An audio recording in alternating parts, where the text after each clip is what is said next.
Devil May Cry 5. This game is just pure action-packed insanity. From the second you start, it's all high-energy, over-the-top combat, with Dante, Nero, and V, just going off in their own badass ways.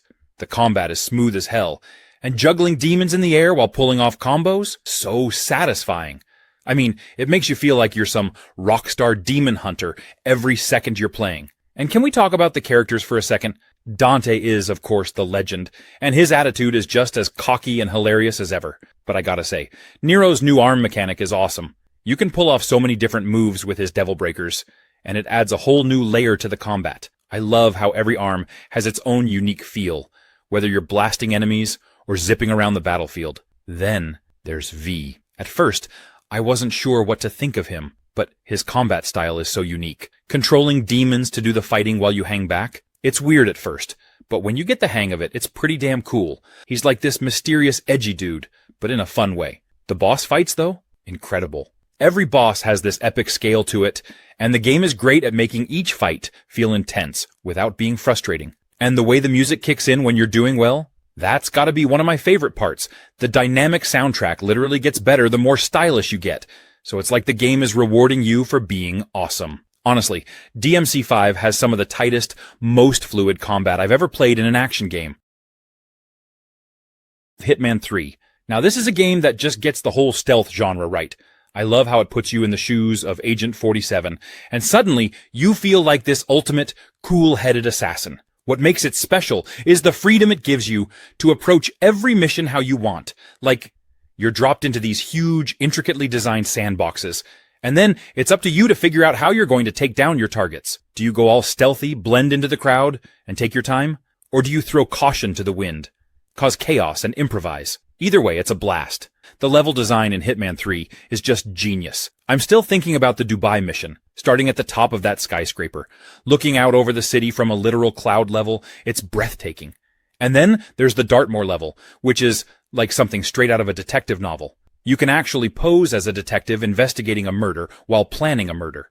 It's just so creative, giving you this puzzle box of opportunities to play around with. And there's always that moment when you figure out a crazy way to eliminate your target that feels so satisfying, like, I can't believe I just pulled that off. Another thing I love is how replayable it is. You finish a mission, and then you start thinking, wait, what if I tried it this way? Or, what if I used that secret passage I missed the first time? It's not about following some rigid plan. It's about adapting on the fly and making it work. Honestly, Hitman 3 is one of those games that I keep coming back to.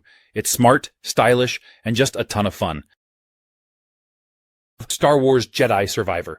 Now this game was supposed to be a huge hit. It's a Star Wars game after all, and it's a sequel to Jedi Fallen Order, which everyone loved. But for some reason, Jedi Survivor didn't quite hit the same heights. At least not right away. Still, this is a game that's definitely better than its initial reception might suggest. When it launched, the game had a lot of bugs, especially on PC. People were reporting frame rate drops, crashes, and all sorts of technical problems. It was one of those situations where the game itself was great, but the technical hiccups held it back. And, in the world of gaming, nothing kills the hype faster than a buggy launch. But here's the thing, once you look past the technical stuff, which has mostly been patched up now, Jedi Survivor is an awesome game. It takes everything that made Fallen Order great and cranks it up a notch.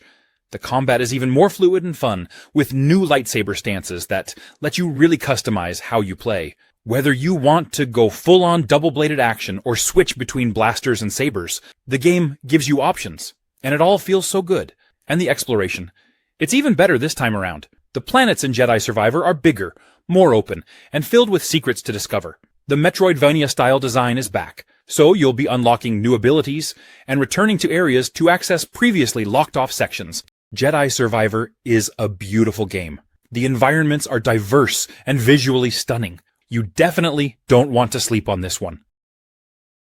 The Evil Within, a game that brought some real old-school survival horror vibes, but didn't quite get the love it deserved. Honestly, this game flew under the radar for a lot of people, which is crazy because it was directed by Shinji Mikami, the guy behind Resident Evil 4. You'd think that would have guaranteed a Game of the Year contender, right? What made The Evil Within stand out was how it balanced psychological horror with intense, sometimes brutal action. The game wasn't just about jump scares, though it had plenty of those. It was about atmosphere, tension, and always keeping the player on edge.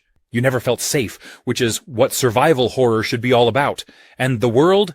Creepy, unsettling, filled with twisted, nightmarish creatures. It really felt like a descent into madness. But let's be real. The evil within wasn't for everyone, and that's probably why it didn't snag a Game of the Year. The difficulty was punishing at times, with limited ammo, tough enemies, and the kind of survival mechanics that could frustrate players who weren't prepared for that hardcore experience. It had this real old-school design that some players loved, but others found off-putting. People who were used to more action-focused horror games weren't always vibing with the slower, more methodical pace. The game was also pretty divisive when it came to its story. Some people thought the plot was all over the place, a little too cryptic and hard to follow, but here's the thing. If you were a fan of old-school survival horror, the evil within was a gem. Elden Ring. If you love a good challenge and want to lose yourself in a beautifully crafted world, this game is a must-play. The open-world design is just jaw-dropping. It's not your typical open world where you're just running from quest marker to quest marker. In Elden Ring, exploration feels so organic. You'll be wandering through this desolate field, and suddenly you'll stumble upon some hidden cave or a massive fortress in the distance, and you just have to go check it out. Every corner of the world feels alive with mystery, danger, and treasures waiting to be uncovered. The game doesn't hold your hand at all, which I love. There's no obvious path to follow. You just go wherever your curiosity takes you. It's refreshing to play a game where the world itself is the real draw, not just the quest or the story. You never know what you'll run into, and trust me, the surprises are both thrilling and terrifying. Combat, as you'd expect from a From Software game, is tough but fair. Every enemy can mess you up if you're not careful. But when you finally take down that huge boss after hours of struggling, the sense of accomplishment is so worth it. It's got that classic risk-reward system, where you're constantly weighing your decisions. Do you keep pushing forward with low health, risking all your runes, or do you play it safe and return to a site of grace? That tension makes every encounter feel meaningful. The bosses? Oh man, they're something else. Each one feels like a huge event. Some are these towering, monstrous creatures, while others are more human-sized. Ratchet and Clank Rift Apart.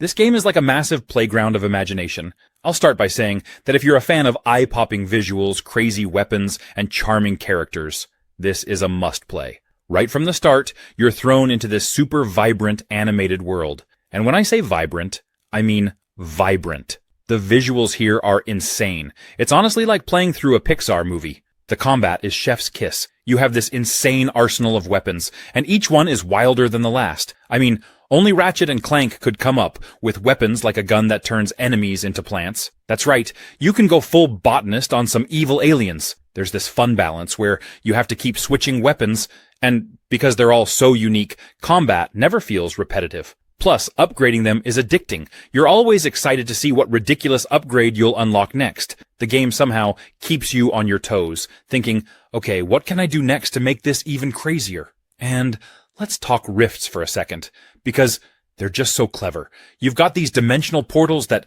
let you zip around the battlefield or enter totally new areas in seconds. It's like a whole new way of moving and exploring, and it makes the game feel like nothing else out there. Plus, there's this thrill in zipping through dimensions without a single loading screen. It's a mechanic that's so fresh, it almost feels like you're playing an action movie, where every second keeps you glued to the screen. Rift Apart is perfect for players of all ages. Like a Dragon Infinite Wealth. If you're familiar with the Yakuza series, you already know you're in for something big, bold, and just a little over the top. This game picks up with our guy, Ichiban Kasuga, who's back for another round of absolute chaos, heartwarming moments, and more twists than you can count. And let me tell you, if you're ready for a journey that's equal parts action, drama, and pure hilarity, this one's going to hit the spot. What makes Infinite Wealth stand out is how it blends a serious story with some of the funniest, most bizarre side activities you'll ever see. 1 minute, you're dealing with intense, emotional scenes. The next, you're wrapped up in a totally ridiculous minigame, and you're laughing because it's so outrageous. It's like they managed to throw in every wild idea they could think of, and somehow it all works. And with Ichiban leading the way, every moment feels fresh and unpredictable. Now, the turn-based combat, it's back. and better than ever. The strategy side of things adds this fun layer to every battle, and it's packed with quirky moves that only a game like a Dragon could pull off. And if you've played the previous games, you'll notice the combat's even more refined here. It's still got that signature mix of outlandish attacks and strategic depth, which makes every fight feel epic and hilarious at the same time. But beyond the action, it's really about the characters. Ichiban is one of those protagonists who's impossible not to root for. He's got this mix of loyalty, optimism, and pure heart that makes him stand out. Ghost Recon Breakpoint.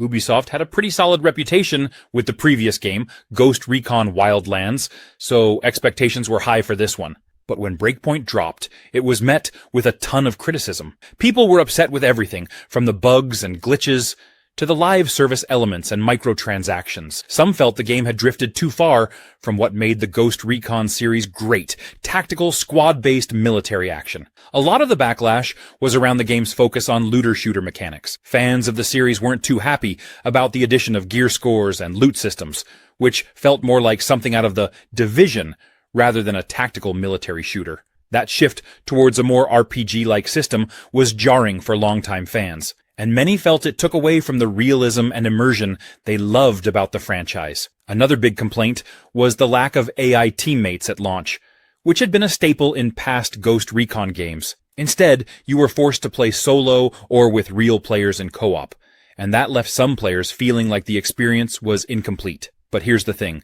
Ubisoft listened to the feedback. Over time, they patched the game, added new features, and really worked to improve the overall experience. AI teammates were eventually brought back, and many of the issues with bugs and balance were addressed. The game today is a much better, more polished version than it was at launch. Despite the rough start, Breakpoint offers a lot for fans of tactical shooters. Uncharted 4. This is one of those games that grabs you from the very first moment. If you've played any of the previous Uncharted games, you know what to expect. Action, adventure, treasure hunts, and a lot of intense moments. But Uncharted 4 just hits differently. It feels like a perfect blend of everything we loved about the series, but with a more mature, reflective tone. Nathan Drake is back, and this time, he's facing his greatest challenge yet. What's really cool is that the game dives deeper into his personal life, showing a side of Nathan we don't usually see. He's older, more settled, and you can tell he's trying to move on from his treasure hunting days. But of course, things don't stay quiet for long. The game does a great job of building up that tension between wanting to leave the past behind and being pulled back in. It's something that feels relatable, even if we're not all globe-trotting adventurers. The visuals in this game are absolutely stunning. Whether you're scaling cliffs in Scotland or exploring ancient ruins in Madagascar, everything looks so incredibly detailed. Sometimes, I would just stop for a moment to take in the scenery, which is something I don't usually do in action games. The environments feel alive, and they draw you into the story in a way that makes it feel like you're watching a movie, but also in control of the action. Speaking of the action, Uncharted 4 nails the gameplay. The combat, the platforming, and even the puzzle solving all feel smooth and satisfying. Hellblade 2. The first Hellblade was all about that raw, emotional journey and its deep dive into mental health. So when the sequel came out, a lot of people were expecting the same kind of intimate experience. And while it definitely delivers on atmosphere and emotion, not everyone's on board with some of the changes. One of the big things people are talking about is the shift towards more combat. In the first game, the fighting was kind of secondary to the story. It was there, but it wasn't the main focus. With Hellblade 2, they've definitely ramped up the action, and some fans aren't too happy about that. They wanted more of those quiet, introspective moments that made the first game stand out. But honestly, I think the combat adds a new layer of intensity. Sure, it's more frequent, but it's still tied to Senua's emotional journey, and it makes sense within the context of the story. Another thing that stirred up some controversy is whether the game leans too heavily into its cinematic elements. There's a lot of visual spectacle in Hellblade 2. The graphics are insane, and the world building is next level, but some players feel like it's trying to be more of a movie than a game, which has rubbed a few people the wrong way. I get that, but at the same time, this is what Hellblade is all about, immersing you in this visceral, haunting world. What I love, though, is how Hellblade 2 stays true to its roots. Despite all these changes, It still tackles heavy themes like trauma and mental illness, and it does it with a lot of care and respect. That alone makes it stand out in today's gaming landscape. And even with more combat.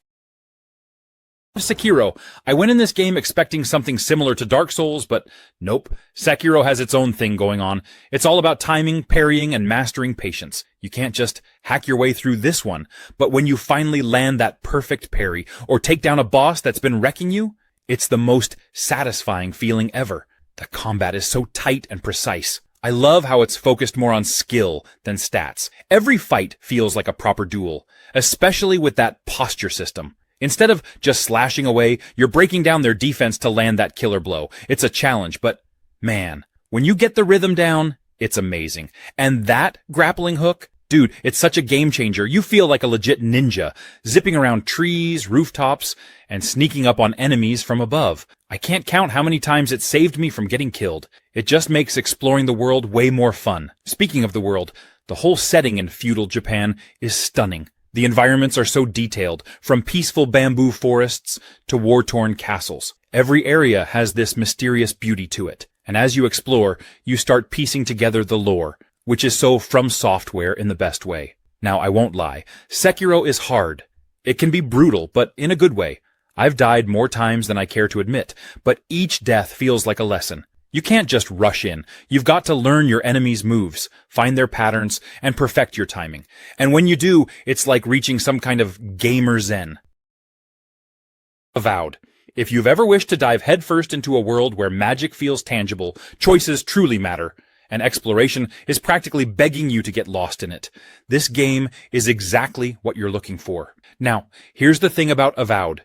It's set in the same universe as Obsidian's Pillars of Eternity series, but don't let that scare you if you've never touched those games before.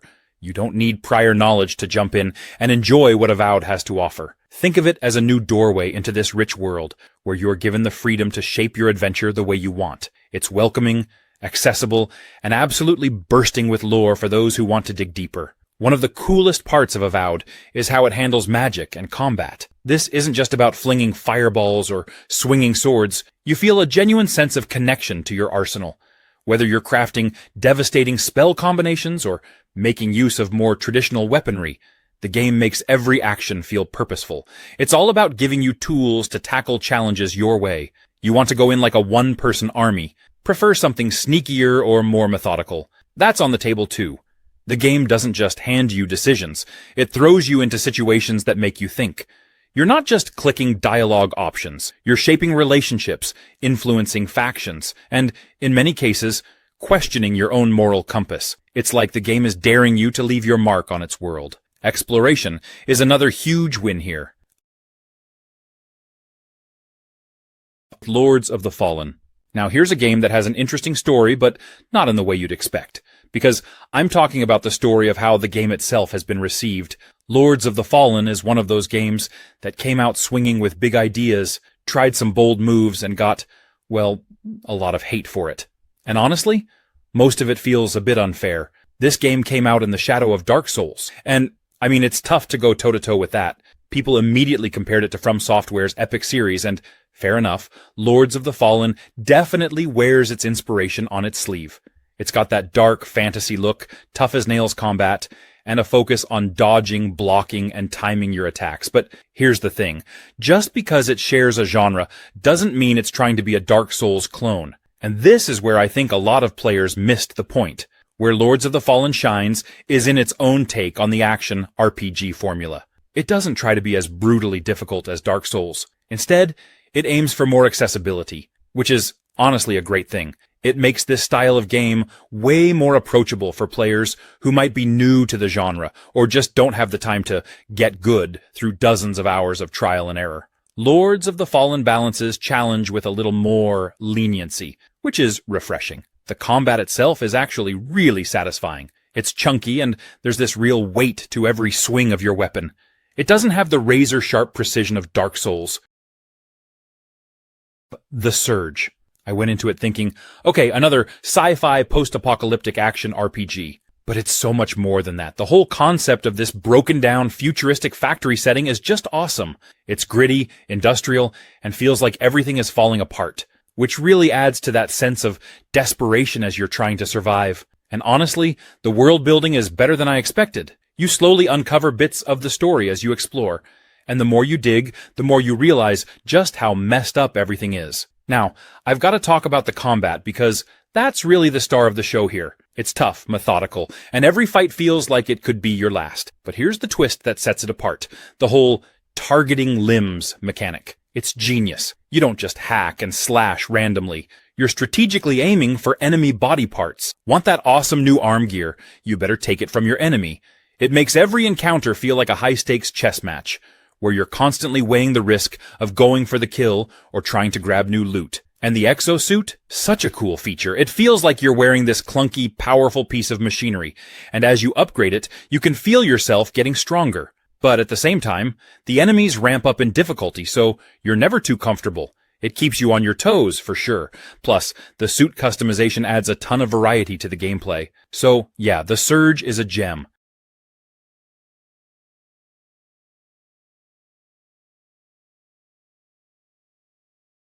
Disco Elysium. This isn't your typical video game.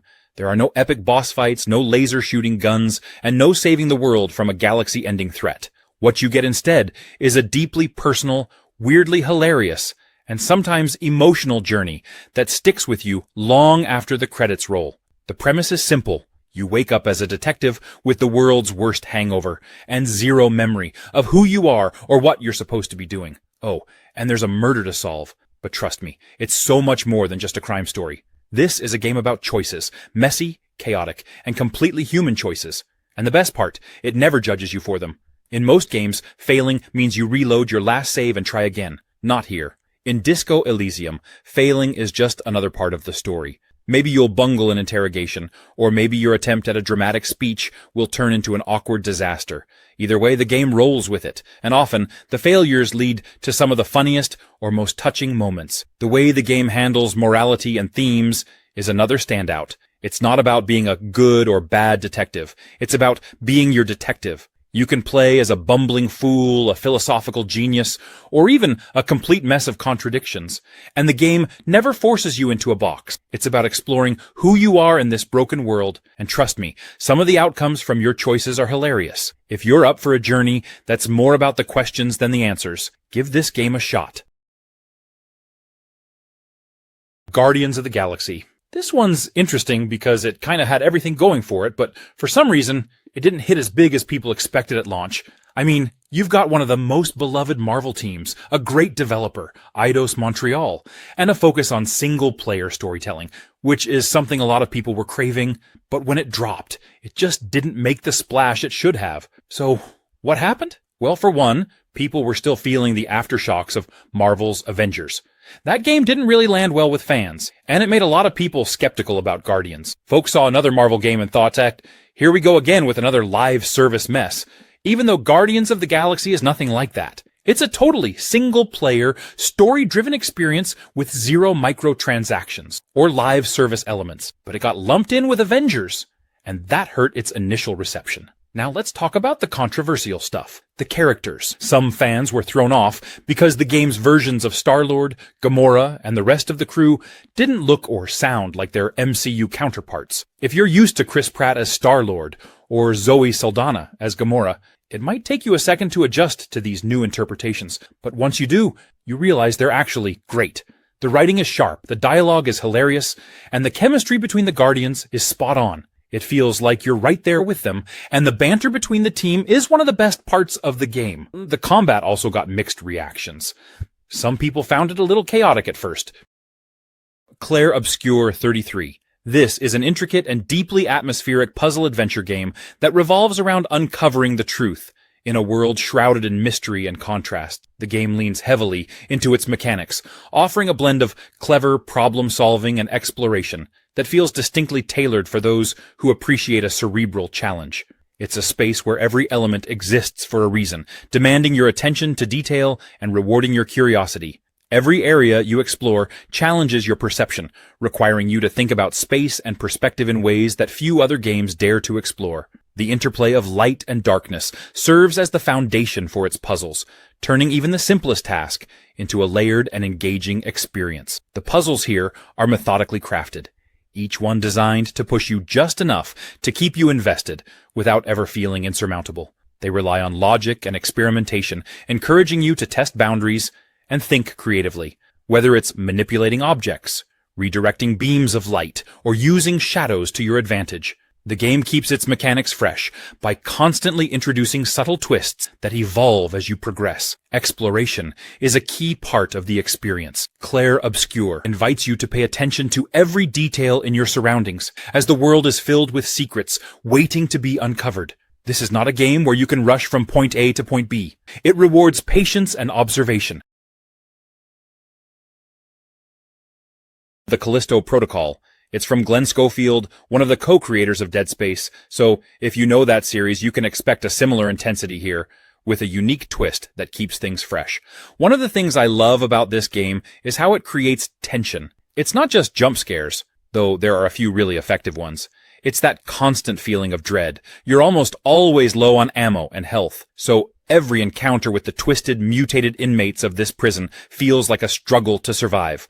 The combat is brutal and up close, forcing you to really get in there and make every swing count. It's not your typical action game where you can just spray bullets and move on. Here, you're scraping by with whatever resources you can find, and it adds so much to the immersion and intensity. The combat is visceral. There's this raw, almost primal feel to it. The melee system in particular is pretty unique for a horror game.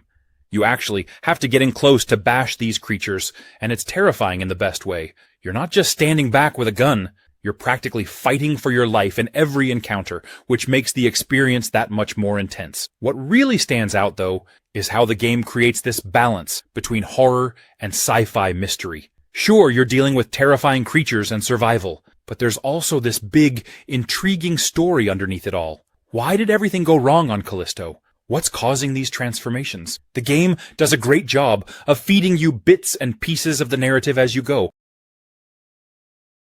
Nightingale. Without giving too much away, Nightingale is set in an alternate Victorian-inspired universe where portals connect you to countless magical realms. These aren't just ordinary portals either. Each one opens up a unique, handcrafted world full of surprises. Whether it's dense forests, eerie swamps, or towering mountains, every realm feels like a whole new adventure waiting to happen. At its heart, Nightingale is a survival game. But it's so much more than that. Sure, you'll be gathering resources, crafting tools, and building shelters, but it never feels repetitive or grindy. The game constantly rewards your curiosity. Wander off the beaten path, and you might stumble upon a hidden ruin, a bizarre creature, or a resource you didn't even know existed. You'll face all kinds of strange and otherworldly beings, from towering giants to mischievous fairies. Each encounter feels unique, and sometimes running is just as valid an option as fighting. There's this constant sense of tension and wonder as you explore, never quite knowing what's around the next corner. One of the coolest aspects of the game is the crafting system. It's deep, but not overwhelming, which is a hard balance to strike. You can craft everything from tools and weapons to elaborate structures.